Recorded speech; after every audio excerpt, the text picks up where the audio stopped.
Hey everyone, welcome back to the podcast. I'm your host, Danielle, and I'm so excited that you're here today and listening. Happy Wednesday if you're listening to this on a Wednesday, and if you're new here, thank you for being here, but go take a moment and rate the show on Spotify or head over to YouTube if you have some time and follow my channel. This show is fully funded and created by myself, so any support that you guys can give is much appreciated. Today, we're going to be talking about friendships and why they're so damn hard. It's a sensitive topic, but one that I feel like should be talked about more often because friends come and go out of our lives. It's a normal part of life. And I know that a lot of you guys agree because this was easily the most requested topic for me to cover as of lately. And the more I hear from you guys and your own friendship struggles combined with my own experiences of navigating friendships as an adult, I'm coming to this understanding that we're not all alone in this. This is a very real thing and kind of a natural part of life. And as we get older, life just becomes more complicated. We change, and so do our friendships. So they become harder to maintain. We can go months without seeing our friends. We can slowly drift away from people who we were once really close with, and it can be hard to make new friends. And even worse, I feel like as a society, we've just gotten to this place where we cut people off so quickly, or protect ourselves. Like when things get tough, when there's a disagreement, we cut people off to protect our peace. Like cut everybody off. Everything's toxic. I'm triggered. The slightest conflict or issue that you have with somebody, you're like, nope, I'm done. And you just wipe your hands clean and you walk away. But honestly, I don't think that's a healthy way to live your life. And we're going to talk about that today. When to let certain friendships go. But I'm never going to sit here and promote cutting people off like left and right, because in my opinion, that just leads to shallow friendships that aren't really real and honest. There's no depth to them if you continually avoid confrontation. And I just don't think that's the way God desired for it to be, because inevitably, you guys, relationships are hard. Friendships are hard. People are complex, and that's not necessarily something that we should be running away from. Like, we need friendships in our lives. It even says it in the Bible. The Bible is clear about the importance of surrounding yourself with good people, good friends, but not just any people, godly people. Proverbs 12:26 explains how people can build us up with encouragement. They can refine us with correction. They can help us when we are weak and simply provide companionship as we walk throughout everyday moments of life. Ecclesiastes 49 tells us that two are better than one. So I read that to you guys because I believe that friendships have the power to absolutely bless your life, call you higher, or they could absolutely destroy you. They can make you insecure or influence you to make decisions that you wouldn't normally have done. Just like Ecclesiastes states, two are better than one, but bad company corrupts good morals. So on the topic of friends and their importance, it's also important to understand that we can't just be letting anyone into our lives. You've got to look at your circle and ask yourself, are these people making me become a better person? I know for me, my life completely changed when I changed who I hung out with. So I want you guys to assess the people in your own life. Are they challenging me? Are they refining me? And even if it's a small group of people, that's okay. I would rather you guys have 1 to 3 solid people in your life than 20 flaky, shallow friendships. And so I've done a lot of research and self-reflecting this past week to bring you guys this episode. I've considered what makes a good friend. I've reflected on my own friendships throughout my life. And today we're going to dive into all of that. We're going to talk about what I believe truly makes a good friendship, how we tend to hold ourselves back from making new friends because we tell ourselves these lies in our head. And we're going to discuss when it's appropriate to part ways with friends or end a friendship. So why are friendships as an adult so difficult? Well, for starters, most of our lives we've been in seasons where we've been forced to be in groups of people where it's easier for us to naturally make friends because we're in groups with other people in the same stage of life as us. Think about the best friends that you had in elementary school, middle school, even in high school. You became friends with those people because you were in the same building and you saw them every single day. But the group of friends probably changed or looked a lot different than the groups that you had in college. I still love my two best friends from high school, but they live 5.5 hours away now. So I don't get to see them very often. We don't text as much, but when we do see each other or we hop on a quick phone call, the love is still there and we pick up right where we left off. So sometimes friends will bleed into new stages of our lives, but sometimes they don't. Sometimes friendships can end abruptly, which can be so very painful and feel kind of similar to a breakup because honestly, sometimes they can even feel harder than a breakup with somebody because whenever you're dating somebody, you know that you're either going to marry that person or it's not going to work out and then you break up. So you just go into that relationship knowing that it could possibly end. But with friends, it's totally different. You never go into a friendship thinking, this friendship may end at some point. You always just think, hey, this friend is going to be my friend forever. But not every friend is forever. There are friendships that will be forever friends. And there are also seasonal friendships, not to sound cliche or anything, but friends for a reason, a season, or a lifetime. And you guys, I'm in my mid-30s and I've experienced this, the rhythm of friendships, so I know that it's true. But before we dive into that further, I want to take a step backwards because sometimes the biggest obstacle between us and having healthy friendships is truly us. It's ourselves. We can get in our own way. It's the little lies that we tell ourselves in our heads about friends that are keeping you from having the friends that you truly deserve. We're not in middle school anymore where we're forced to play on the playground with the same group of kids every single day. So it's really on us as we get older. We have to acknowledge our own efforts and how we may potentially be holding ourselves back from making friends. And in my opinion, from my own personal experiences as well, and from the research that I've done, we tend to tell ourselves these 4 lies. The first lie we tell ourselves is that everybody else's life is a huge party and I'm not invited. This lie that we tell ourselves is exacerbated by social media.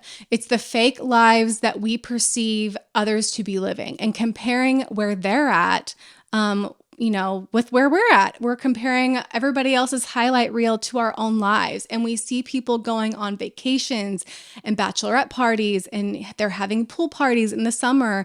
And when you see those things and you idealize those friendship groups, how does that make you feel? I want you guys to stop and ask yourself that question because it probably doesn't make you feel excited to text your own friends. I mean, I would hope that it would, but I'd probably say not. It probably makes you feel small and not enough. You probably ask yourself, why don't I have friends like that? And then you start to invalidate your own life experiences. It takes away your own motivation to put in any effort to making your own life a party. So what's the truth here?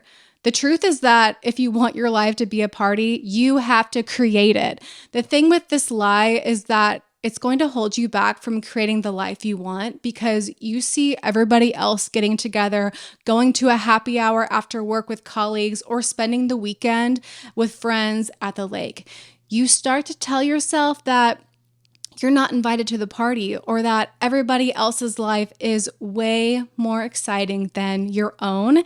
And if you're sitting there saying, well, nobody invites me anywhere, I never get asked to go out anywhere, I want you guys to stop that and ask yourself this question. When is the last time you invited somebody to hang out? Seriously, when's the last time you invited your friends over for dinner or for a girls' night, or even just asked a girlfriend to go out for coffee? Sometimes we make this making new friends thing so much more complicated than it needs to be. If you want to have a party, just freaking throw one. And also, you don't need a lot of friends. If you have what researchers call a 4 a.m. friend, that's somebody in your life that you can call them at 4 a.m. just because you were awake and needed somebody to talk to, then you're doing just fine. So stop and think for a minute, who would you call? For me, there's a couple people that come to mind, so I'm doing okay. And if there's just one person, honestly, in your mind that you thought of, you are doing okay as well. And here's a personal confession from me. As much as I perceive large groups of friends to be really appealing and fun, the truth is I'm an extrovert at heart, but sometimes in large groups I can be more reserved and introverted, and that's okay if you aren't the big girl gang type of person. There's absolutely nothing wrong with that if you prefer to run in a small circle. And actually, I would argue that you can't even have 20 good friends to begin with. You just can't. You can only go so deep with 20 people. There's only so much time in the day to catch up with your friends, to stay up to date with what's going on in their lives, making them feel cared for, and vice versa. The second lie that we tell ourselves is that people don't like me. This one rings very true to myself, and it makes me feel a little bit crazy when I admit this. At least I'm self-aware, but because, I genuinely know that the people around me, they do like me, but I can still have these moments where I doubt myself. So I think we can all tell ourselves this lie to a certain degree. We can all just assume that people don't like us, or they don't like us as much as they say they do. And then we just subconsciously do these things to ensure that people do like us. This is how this plays out in my own life. I'm a people pleaser, and I'm constantly trying to read people's emotions. So if I'm sending a text that could be potentially misread, I'll use emojis and punctuation so I don't appear mad or upset, because heaven forbid I accidentally project that I am upset and then they get mad or upset with me, or it's just ridiculous. I'll walk away from interactions with people where they're new friends or acquaintances, and I'll just replay everything I said or did over and over in my head. It's crazy. It's ridiculous. Honestly, I've clearly developed some coping mechanisms as a child, and I've got some people-pleasing tendencies. But why is this lie so damaging? The lie that people just don't like you. Well, if you're sitting at home and you're scrolling social media and you're telling yourself this lie in your head that people don't like me, I don't fit in, then on a scale of 1 to 10, like how motivated does that make you to actually reach out to others or reach out to the friends that you have? Probably 0. Probably -0. You probably feel the opposite of motivated because you think that people don't like you, so you're more likely to hide. So telling yourself this lie is going to keep you from putting yourself out there for the fear of being rejected. Have you guys ever heard of the liking gap? Well, according to this new recent study done at Yale, people actually like you way more than you think they do. The liking gap is where people chronically underestimate how much their peers like them. And this was consistent across the board in this study with short-term conversations and long conversations. They even tracked the relationship of college roommates over the course of an entire academic year and checked in with them at 5 different checkpoints throughout that year, asking them questions like, how do you like your roommate? And how much do you think your roommate likes you? And a different study even added to this research in more of a group type setting, but asked the same questions. And on average, they found that people think that they are the least liked out of the group. Isn't that so cute and sad and kind of crazy at the same time that, we are our own worst critics? We are all just really out here thinking the absolute worst of ourselves and that everybody likes us less than they actually do. I mean, think about it. You've likely spent your entire life trying to get people to like you, and that kind of sucks. That's a sad reality. And that's honestly not a life that I want to live. I don't want to have to pretend to be what I'm not in order for people to like me. I want people to like me for who I am. And when you realize that you do believe this to a certain degree, that you feel like you have to act a certain way or be a certain type of person to get people to like you know what you're doing? You're rejecting yourself. You're rejecting your true self. And wouldn't you want to be friends with people who like you for who you truly are and not some fake persona? So instead, I want you guys to start living your life assuming that people do like you. And I want you guys to remember the liking gap the next time that you're feeling self-conscious, because science literally says that you are giving yourself less credit than you deserve. The third lie that we tell ourselves is the term best friends forever. BFFs. You remember the saying, like besties for the resties, best friends forever. Let's get the matching heart necklace where it's broken in half and you wear this one and I wear the other half. Don't get me wrong. I'm not crapping on best friends. It's a cute concept, but the truth is best friends aren't always forever. Friends come and go in your life, even best friends, they fade, they fizzle out. And the reason I'm adding this into our 4 lives that we tell ourselves is because the term BFF puts unnecessary pressure on you. It puts pressure on you to label a friendship and to hang on to things just because you spent a lot of time with someone.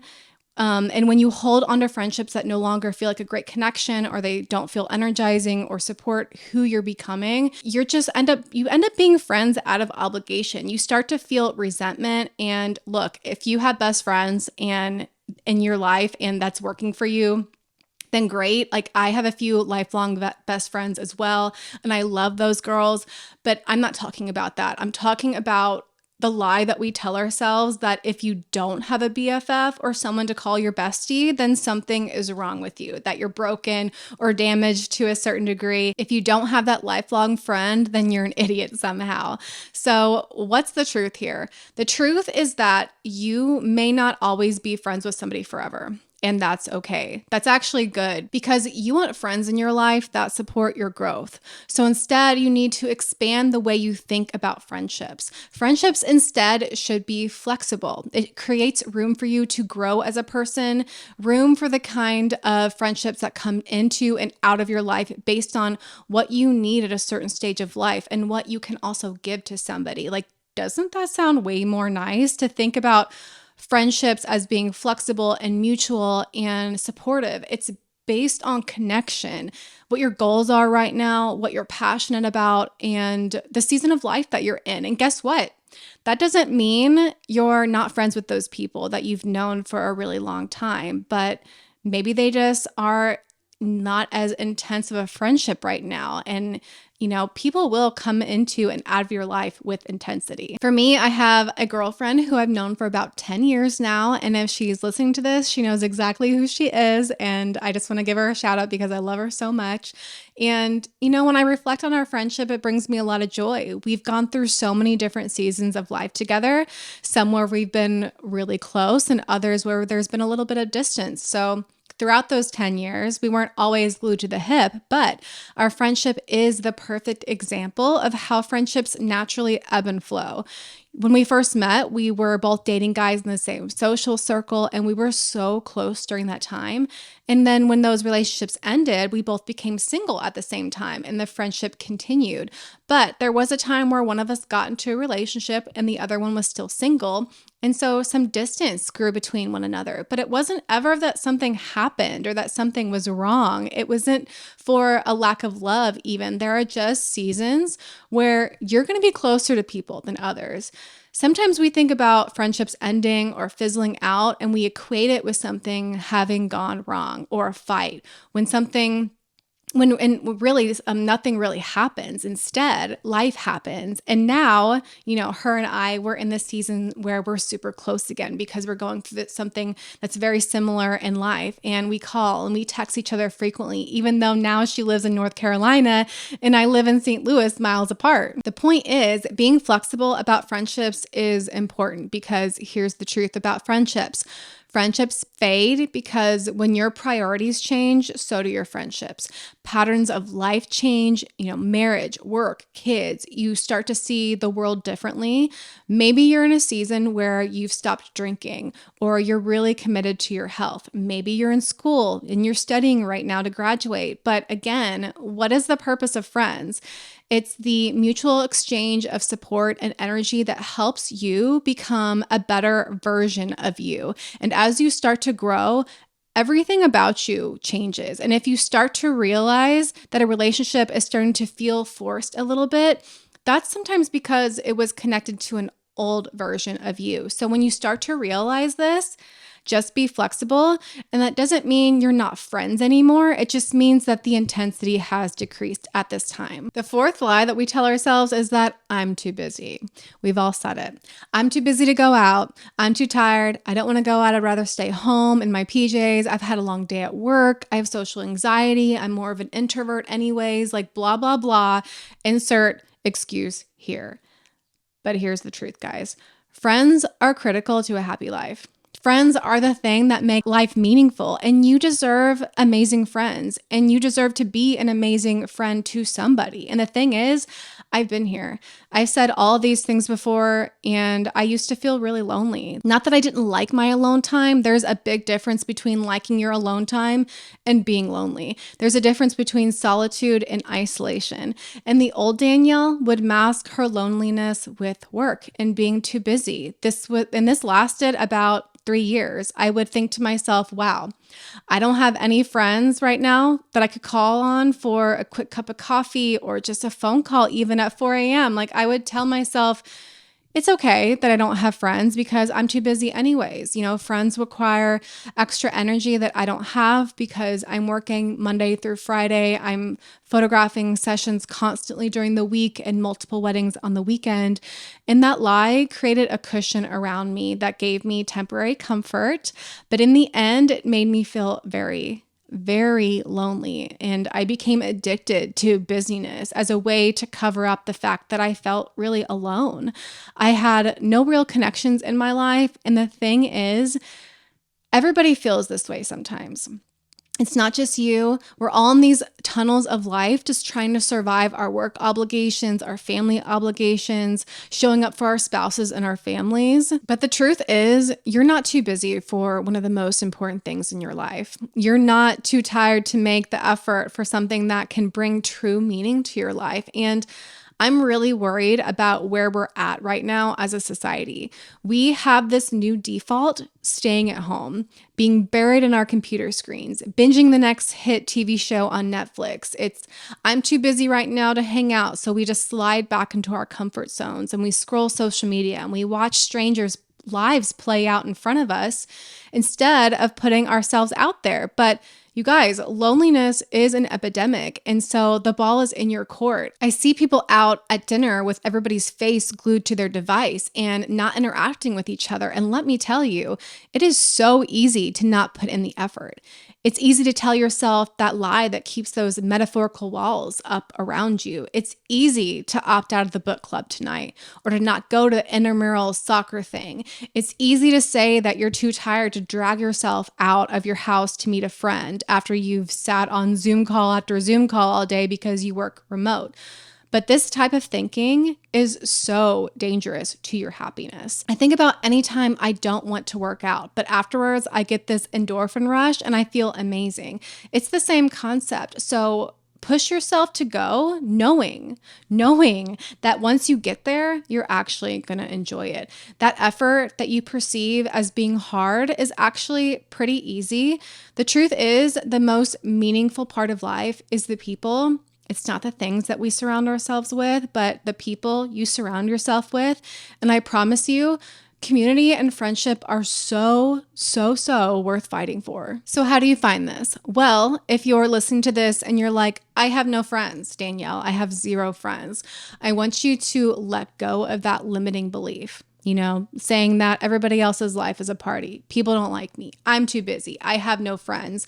I mean, think about the people already in your life. Surely you have at least one person or two people who come to mind, who's someone in your life where you could put more effort into, or who's one person you see often in passing where you just think, gosh, I'd love to be her friend. Reach out to them. If it's someone you know, say something like, hey, I know we haven't connected in a bit, but I'd really love to get coffee with you and catch up. Or maybe there's someone at your church or someone who goes to the same gym as you and you've just been meaning to introduce yourself and to get their number.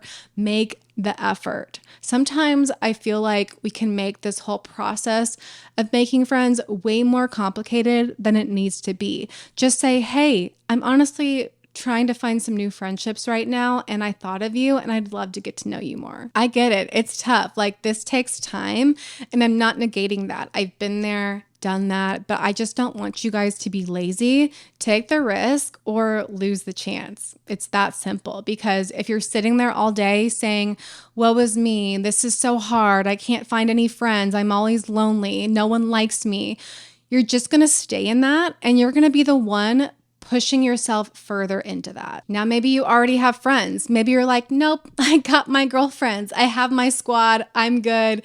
Now what? Well, this is where you go deep. This is where you check up on your friends. Hey, how's Sarah doing? I remember you told me you were struggling about blank. How can I pray for you? Let's go for a walk this week. Being a good friend is all about consistency and intentionality. One of my friends recently is really struggling with a chapter of life that she's in. It's singleness and the pain of waiting for a partner. It's such a real part of a woman's life, and one that I can deeply relate to. And so I'm saying this because I'm trying to give you guys examples so you can see what this looks like practically. I check in with her constantly. We've shared countless voice messages and tears and prayers. I invite her out to dinner. And this is what you need to do for your friends. You sometimes have to intercede on their behalf. When your friends don't have faith, that's when you step in and you be the strength. That's what a good friend does. And that's how you become a good friend. They mark their calendars when an important doctor's appointment is coming up, and they text them on the morning of that appointment for some encouragement, whatever it is. Body image, insecurities, grief, loss. Cover your friends. Go deep with your friends. Don't be afraid to sit in whatever it is your friend is going through at the moment, because life is hard, and my gosh, it's going to get really hard sometimes, but it's so much harder when we do it alone. We don't have friends to walk side by side with. And then when something does go good, celebrate with them. Celebrate your friends, like when they get that thing that they've been praying for or the thing that they've been struggling with. Don't just sit on your phones and send each other memes or just go do fun stuff just to take pictures. Like, yes, you can do all those things, and having fun in friendship is important. But at least for me, I feel like friendship is wasted if you don't go deep with each other. And remember, there are different friends for different things and different seasons. In life, you're going to have friends that last forever. These are those 4 a.m. friends that we talked about, but you're also going to have seasonal friendships. These may be mentors that are a couple steps ahead of you in life and that they help you and give you advice, or maybe they're your work friends that you walk alongside of and you do life together, or maybe it's someone who you mentor, someone who needs you right now and you pour into them. Whatever it is, enjoy them while they're there, go deep with them, and then at some point, things might change. You may not longer have that reason to be friends with that person, or you enter into a new chapter and they can sort of fade away a little bit. And that's okay, guys. They're still your friends. I'm sure if you saw your work bestie 5 years down the road, they'd still smile and want to catch up with you. Friends for a season or a lifetime. And thinking about friendships in these terms will help you stay flexible about friendships. Instead of holding on to everybody, you can think about people coming and going into and out of your life, and you're no longer gripping, and you can stop holding on to the wrong people. And if you find yourself having trouble letting go of a friend, or you've lost a friend in your life, I want to leave you with a piece of advice. Sometimes God removes people from our lives that we are not strong enough to let go of ourselves. I know it can be hard. I have lost friends before too. I've been there and I've recently walked through this, but that truth gave me a lot of peace. Sometimes God removes people out of your life because they're walking a path that you're not supposed to be on. God is working through them and working things out in them, and you're not meant to sit at their table anymore. Maybe they're eating a meal that doesn't fully sustain where you're going. Maybe they're even serving up poison. And that can be hard to accept when you love a friend or you have history with somebody. It can be hard to accept that something is different and that you have to let go. But instead of getting hung up on why a friendship ended, instead look at what you gained and what you learned. Letting go of anyone is not easy. You obviously formed a friendship for a reason and you saw something in these people that you liked, and there's a reason that you kept those people around you. But just because there was a connection doesn't mean that it needs to continue. So when something feels off or you feel like you're not being true to yourself anymore, it's okay to let go or to make the decision to end the friendship if that's what you need to do for you. And if you are in this position where you've started to realize a friendship is feeling off, my biggest piece of advice is to have a conversation about it. And I know that's scary. I know confrontation isn't the everybody's most favorite thing to do, especially when you know that there could be potentially some pushback or an argument or someone could get their feelings hurt. But it's the best way to do it. You have to have a conversation. I've been on both sides of this, being someone who's been ghosted by a friend and then someone who's made the decision to end a friendship. But it's always good practice to communicate how you feel. Yes, it's going to hurt. It's not going to be easy, but no matter what happens, whether it's a misunderstanding that gets resolved and you guys can have a stronger friendship, or you guys, take a step back from the friendship or it ends, at least you can hang your hat and know that you gave that person the respect of having a conversation. If you don't have a conversation, you could potentially be missing out on something that will help either you grow or help that other person grow. Confrontation and open communication make us better people because we learn about ourselves and how we affect other people. And if you guys avoid those things, you're not doing yourself any favors. You're not setting yourself up to be a better friend because you just carry your own baggage, that same baggage and crap to relationship and new friendship after new friendship. It reminds me of a friend that I had years ago, like several years ago. This was when I was still single before I met my husband. I met a girl and we bonded very quickly, but we were only friends for a short while because I had started to recognize how drained I felt after being around her. She would make passive comments about myself, my work, anything in my life that was positive, and it would in turn make me feel so bad about myself. It was comments like, "Oh, well, everything just comes easy to you, Danielle."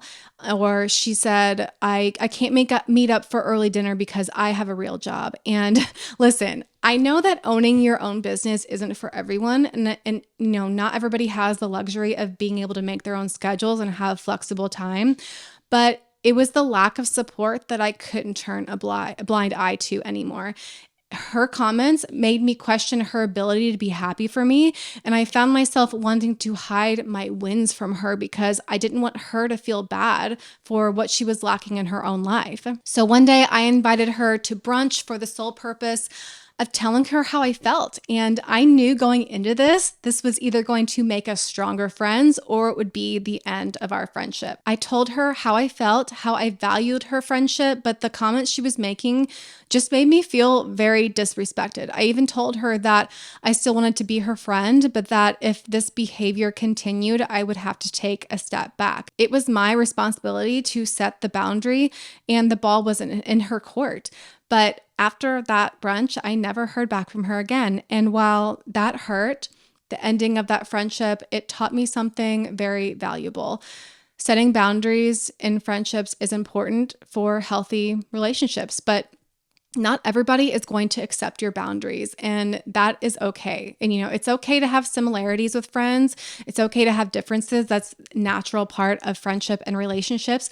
But the most important thing you should have in common with your friends is respect for each other. It doesn't matter if they're good to you 50% of the time and the other 50% of the time they're treating you with anything less than respect. That is not a friend. So I've come to learn that if a friend is treating you one way one day and then a different way the next, there is a reason for that, whether it's because they're insecure or maybe they're jealous of you or they're allowing others to influence how they think of you, their thoughts of you, or whatever it may be. Any one of those reasons are good enough for you to not deal with it. And out of all the genuine friendships I've ever had in my life, not one of them has ever made me question myself or made me feel bad about being me. Good friendships encourage you to be yourself wholeheartedly. And if you're questioning whether you should drop somebody as a friend, like if you're questioning whether you should end a friendship, there is your answer in the first place. You won't have to question a friendship with somebody who has your best interest in mind. And what did we say earlier? Friendships are meant to support us and energize us throughout our lives as we grow and become the best versions of ourselves. You're friends with people because they make you feel good. They have similar interests as you. You have a good time with them. You find comfort in these people. And if someone is criticizing you, belittling you, or giving you backhanded compliments, that is not okay. It's okay for someone to disagree with you or to even give you constructive criticism, but that's different than somebody going out of their way to bring you down, discourage you, or anything like that. That is a toxic friendship. When something really great happens to you, but you can't share it with somebody because you're worried that they're going to flip it and make it about them, that is a sign that you maybe should step back from a friendship.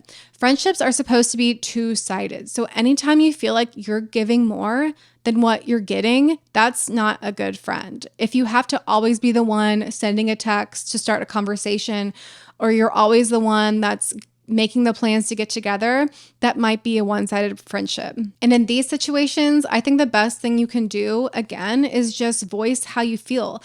Let them know that your feelings are hurt. All you have to do is say this one time, literally. Just say this one time, and if someone actually cares about you, if somebody actually gives a damn about you, they're going to make sure it never happens again. That confrontation is going to stick with them, and they're going to make the effort to make sure you don't feel that way ever again. And guess what? If they continue to do it, that means they don't care.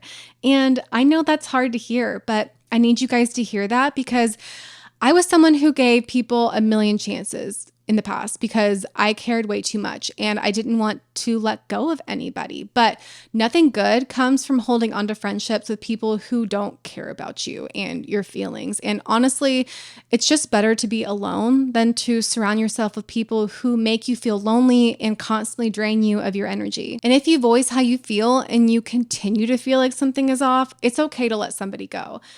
For me, I find comfort in knowing that these people who are no longer in my life, they might not serve me right now, but they did serve a purpose. I think when things end, we tend to get really upset about them ending because we feel like we wasted our time or that we weren't good enough or that something went wrong. But we tend to only look at the negative things that came out of those situations ending. But like I said, some people are only introduced into our lives to serve a certain purpose, and they aren't meant to be in your life forever. So maybe they taught you something, maybe you helped them grow. Regardless, we need to stop holding on to people and instead learn to let go and think about friends as being flexible. And then you'll open space for the people who are meant to be in your life. And so I think this is where I'm going to end today.